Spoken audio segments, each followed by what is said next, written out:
तुम कमज़ोर नहीं हो, तुमने खुद को कमज़ोर बना लिया है। जो कभी तुम हंसती मुस्कुराती मस्ती से झूमती थी, दूसरों से कभी कोई उम्मीद नहीं करती थी, अपनी मदद अपने ख्वाब खुद ही पूरा करती थी। ये तुमने किस लाचारी की चादर को ओढ़ा है, खुद से उम्मीदों को हटाकर क्यों दूसरों से लगाकर जोड़ा है। आज़ाद होने की चाह में, मजबूरी के हाथों में क्यों तुमने खुद को कैद कर लिया है। तुम कमज़ोर नहीं हो, तुमने खुद को कमज़ोर मान लिया है। इसलिए उठो, एक कोशिश करो, अपनी तरक्की की ओर कुछ आगे बढ़ो। कोशिश करने वालों की कभी हार हो ही नहीं सकती, लेकिन अगर अपने मन से ही हार गए तो फिर हमें जिताएगा कौन। गुड मॉर्निंग फ्रेंड्स, स्वागत है आपका मेरे एक नए स्टडी ब्लॉग में। आज मेरे दिन की शुरुआत हुई थी सुबह 3:30 बजे। 3:30 बजे उठने के बाद मैंने आज 4 बजे से अपनी स्टडी को स्टार्ट किया। 4 बजे से मैंने अपनी स्टडी का फर्स्ट स्लॉट की स्टडीज करना स्टार्ट किया, जो मेरी चली 5:30 बजे तक। 5:30 बजे एक मैंने टी ब्रेक लिया, चाय पीने के बाद कुछ इधर टहलती रही। टहलने के बाद मैंने फिर 6 बजे से अपनी पढ़ाई को स्टार्ट किया। आज मैंने ब्रेक थोड़ा लंबा ले लिया था, आधी घंटा हो गया था। उसके बाद मैंने सेकंड स्लॉट में आज स्टडी नहीं की, एक टेस्ट लगाया, एक मॉक टेस्ट लगाया, जिससे कि मैं देख सकूं कि मेरे कितने मार्क्स आते हैं। लेकिन वो टेस्ट का रिजल्ट जब मैंने 1 घंटे के टेस्ट करने के बाद उसको चेक किया, एनालाइज, उसका रिजल्ट जब देखा तो उसका रिजल्ट बहुत ही बुरा आया। मेरा स्कोरिंग बहुत ही बुरी रही। लेकिन वही है कि कोशिश जारी है। जब हम देखेंगे, हम कुछ मॉक टेस्ट या PYQ लगाएंगे, तभी हमें पता चलेगा कि हमारी स्टडी किस वे में चल रही है, हम ठीक तरह से स्टडी कर पा रहे हैं या नहीं कर पा रहे हैं।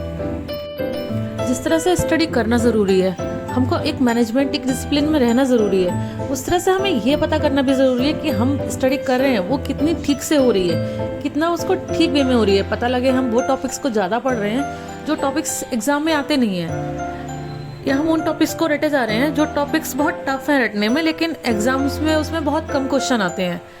ऐसा नहीं है कि हमें कोई टॉपिक छोड़ देना चाहिए, लेकिन जो टॉपिक्स बार बार रिपीट होते हैं वो टॉपिक्स बिल्कुल टिप्स पे होने चाहिए, मतलब रट लेना चाहिए, वो टॉपिक्स ज़्यादा क्लियर होने चाहिए। इस तरह से मेरा सेकंड स्लॉट 7 बजे ख़त्म हुआ। 7 बजे के बाद मैंने घर के काम किए, घर के काम के नाश्ता किया, बच्चों को तैयार किया, उनको स्कूल भेजा। स्कूल भेजने के बाद मैंने 9 बजे से फिर अपना थर्ड स्लॉट स्टडी का स्टार्ट किया। इसमें मैंने कुछ नए टॉपिक को पढ़ा और उसकी स्टडी की। इस तरह से मैं सुबह मतलब 12 बजे तक, खाना बनाने से पहले तक, अपने 3 स्लॉट की स्टडी कंप्लीट कर लेती हूँ। उसके बाद जब बच्चे आ जाते हैं घर, उसके बाद अगर स्टडी नहीं होती है, बच्चे जागते रहते हैं, नहीं सोते हैं, टीवी देखते हैं, तो उस बीच में मैं अपना मोबाइल से रिवीजन करती हूँ। मोबाइल से कोई वीडियो चला ली जो हमने पढ़ रखी है, उसको सुन लिया, उससे रिवीजन कर लिया। इस तरह से मैं अपनी स्टडी को मैनेज करने की कोशिश करती हूँ बच्चों के साथ में। फिर लास्ट एंड फोर्थ स्लॉट होता है मेरा बच्चों के सोने के बाद। 9 बजे अगर बच्चे सो गए तो 9 से स्टार्ट कर देती हूँ कुछ रिवीजन करना या कुछ करना। मैं 9:30 से मेरा फिक्स है कि मैं कुछ पढ़ती हूँ, नया कुछ टॉपिक एक पढ़ के 9:30 से 10:30 तक पढ़ाई करती हूँ। उसके बाद 10:30 में मैं सोने जाती हूँ। तो आप भी ये स्टडी रूटीन फॉलो कर सकते हैं, मेरे साथ स्टडी कर सकते हैं। बच्चे, घर, सबको मैनेज करते हुए हम अपनी स्टडी के लिए टाइम निकाल सकते हैं। अगर हम कोशिश करते हैं तो टाइम ज़रूर निकलता है। एक मैनेजमेंट वे में हम सारे कामों को करते हैं तो काम भी होता है, दिन भी अच्छा चलता है और हमारी स्टडी के लिए वक्त निकलता है।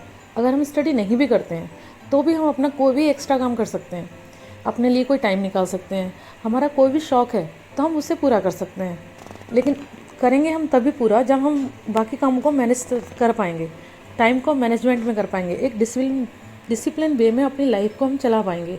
अगर हमारी लाइफ ही अस्त व्यस्त रहेगी, कोई काम मैनेजमेंट ढंग से हो ही नहीं रहा है, कभी काम कोई डिसिप्लिन टाइम पे नहीं हो रहा है, हमने सोचा ही नहीं, कोई काम जब मन हुआ उठे काम किया, तो फिर वो दिन पूरा डिस्टर्ब, उथल पुथल रहता है। कभी कोई काम प्रॉपर वे में नहीं हो पाता है और हम बहुत मतलब थका सा फील करते हैं। कभी भी खुद को अच्छे से फील भी नहीं कर पाते हैं कि हमने हाँ काम कर लिया, रिलैक्स लग रहा है हमको, कि हाँ किसी चीज़ का बर्डन नहीं है।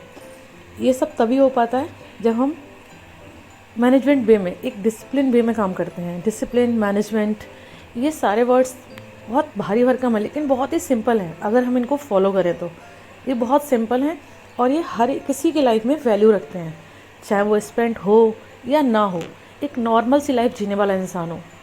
ये वर्ड्स हर किसी की लाइफ में वैल्यू रखते हैं।